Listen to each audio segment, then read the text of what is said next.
Повеќе од деценија по првите сериозни предупредувања, Охридскиот регион повторно доби нова шанса да го зачува статусот на светско природно и културно наследство.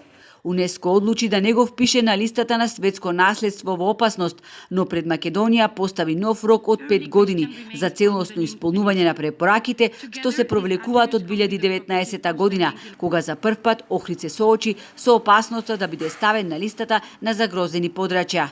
Експертите укажуваат, ова е последен сериозен сигнал дека ветувањата мора да се претворат во конкретни резултати. Иако одлуката значи дека комитетот има доверба во институциите, следува период на интензивна имплементација и строг мониторинг. Комитетот за светско наследство верува дека ние имаме капацитет да одговориме на обврските што во следниот период треба да ги направиме.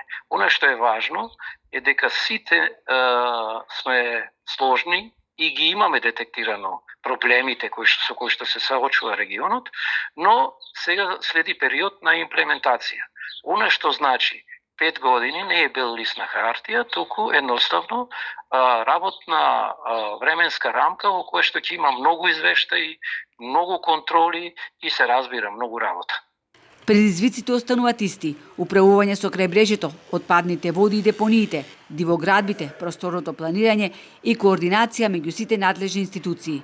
Градоначалникот Пецаков уверува дека ќе се фатат во костец со дивоградбите. Да, оние кои што ќе бидат, да кажам, нотирани како сериозен проблем, односно нешто за кое што треба да постапиме, тука сме во корелација со државата и ќе има одредени поместувања по однос на таа работа. Имаме 5 години пред нас, посебно за она што представуваат документација, односно закони, правилници, прогласувања за национални паркови, споменици на природата и така натаму. Тоа е нешто на кое што треба поработиме во наредниот период, иако е во тек и ќе остани уште она што е менаџмент план за управување со Охридското крајбрежје. И тоа е еден документ кој што е многу значаен. Една од најважните задачи ќе биде уредување на крајбрежјето според меѓународни стандарди, алармираат експертите.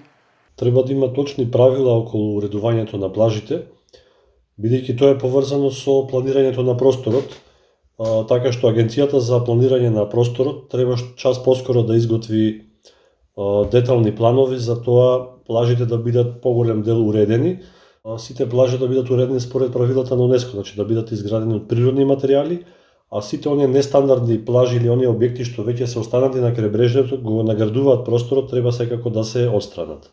Иако Охрид овој пат ја избегна листата на светско наследство во опасност, следните 5 години ќе бидат пресудни дали оваа доверба ќе биде оправдана или повторно ќе се отвори прашањето за неговиот статус. На 1 февруари 2029 УНЕСКО доаѓа во нова мониторинг мисија.